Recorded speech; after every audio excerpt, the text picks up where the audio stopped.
All right, guys. So after listening to that video of the subway incident, I'm gonna try to break this down real quick, y'all, on everything that just went on in this particular incident.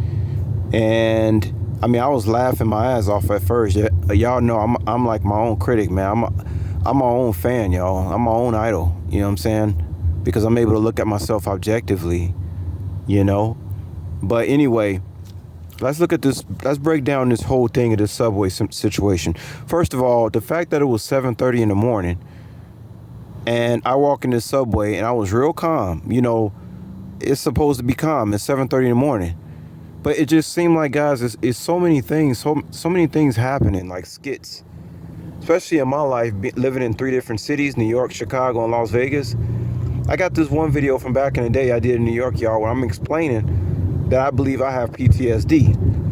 Now, if you're a black man and you've lived in 3 major cities in hells in North America, oh, you're gonna have some type of PTSD in some form or another. That's why I have to take magnesium and I have to take the gamma aminobutyric acid, because there's no way you can be a black man in America, live in 3 different cities, and not end up on PTSD. A lot of people, we know, PTSD, a lot of people go to prescription drugs, right? But I take GABA because it's what stops the neurons from firing in the synapse. And I also think it protects me from mind control too, from the towers, because if the neurons are not firing, how are they going to figure out what I'm thinking or what I'm doing? GABA is the natural form of Valium, GABA, gamma aminobutyric acid.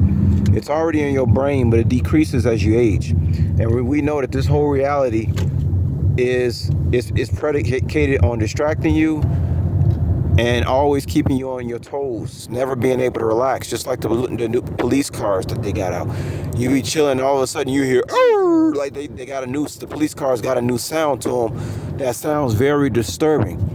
So this place constantly has your heart beating, and that's not talking about the idiots rolling down the street bumping their speakers and your windows are rattling. Because let me tell you something, that should be against the law, as well as those modified mufflers. So I'm gonna attach a video and a link of me talking about PTSD when I'm in New York, and pay special attention to this link, y'all, because just as I'm talking about PTSD, you're gonna hear something in the background. I mean, I'm not even gonna spoil it. You see what I'm talking about. That's what we're talking about here. So to the Indians, guys' defense in the subway, I think there is a heightened state of fear because everybody is so selfish. I mean, you got billions of people on the planet and you feel all alone. You know, that's why you got all these videos, people talking about how isolated they is and stuff like this. Yeah. And so that creates there's a deep fear, especially what we just went through the past 3 years. You realize you can't depend on people anymore. You can't trust them. You cannot trust people. What about all the people snitching on each other?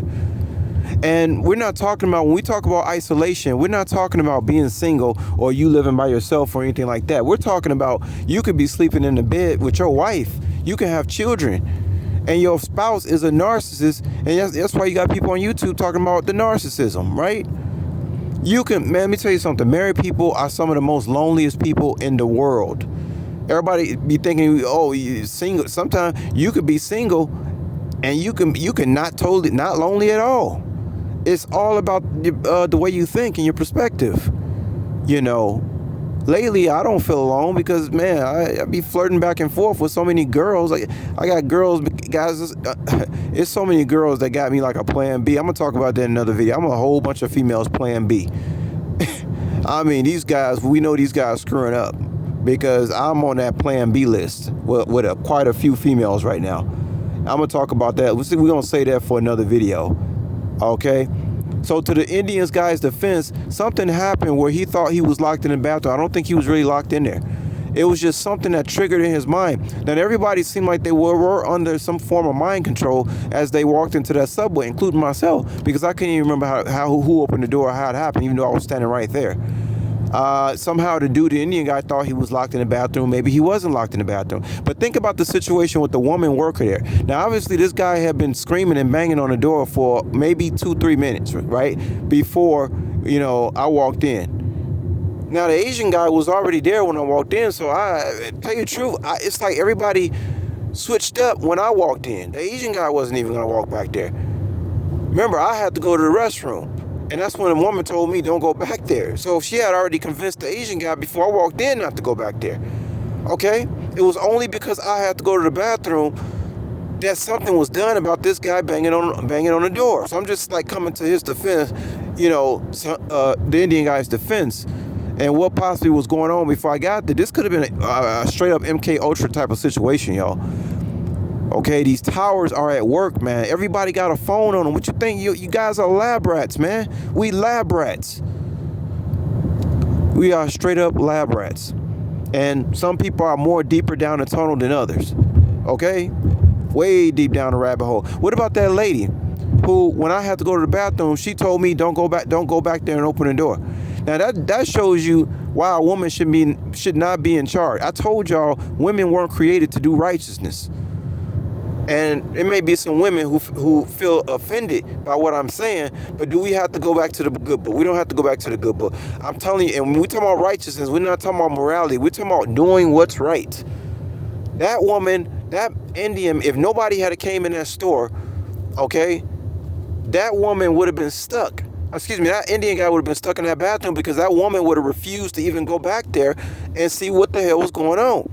And then you think, well, how could she assume that somebody was trying to get in the back door anyway, unless somebody was trying? Like, has anybody ever tried to get in the back door before?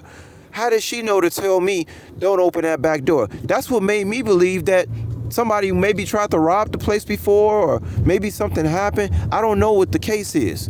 But this woman had already made up her mind that she was not going to check out that situation. And if I hadn't walked in, that guy would have still been in that bathroom. Here's another situation, y'all, where I walk into a place and I break up the mind control. Just me walking into place breaks up the mind control. Okay? So this is, and like I say, the Indian guy going on, there's a level of fear. The fear is you feel all alone. You see everybody just on their phone. Don't nobody give a damn about nothing.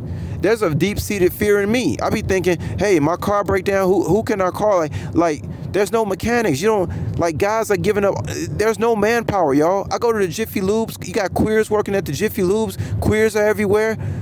I don't have like an uncle or a friend's uncle's uncle that I can say, hey, man, my car. Well, actually, you know that guy, Muhammad, I told you about? He hooked me up with his guy today that works at a Firestone. Thank God, because I had been waiting for some guy to come around that knows a mechanic personally, you see? And so it's a deep-rooted fear in me while I look around and I don't see no men are not acting like men. That scares the hell out of me. I ain't gonna lie to y'all. And it makes me become more self-absorbed, right? And I'm just saying, there's a fear deep down in the pit of all of our stomachs where we know you are on your own. Billions of people. And after like I said, when we went through the past 3 years, you are on your own. Even though you got all these people out here, but most of them drones and robots. We don't need to go back and talk about that again, do we? It's scary, y'all. You know what I'm saying? It's scary. But there was some serious mind control going on with that whole scenario, guys. Just think about it. And like I said, women they weren't created to be do righteousness, which means to do the right thing. That woman would have never went back there and checked that bathroom door. Because she's a woman, it's dangerous. We understand that. But she wasn't going to check it at all. That dude would have been stuck in the bathroom. Maybe the subway got robbed before. I don't know. Maybe she thought that, or, I'm not checking it out because I'm the only woman working here. Well, women shouldn't be working. If it's that dangerous, why are so many women in the workplace? Another deep-seated fear in all of us. The thing, this reality is hanging by a thread, y'all. By a thread.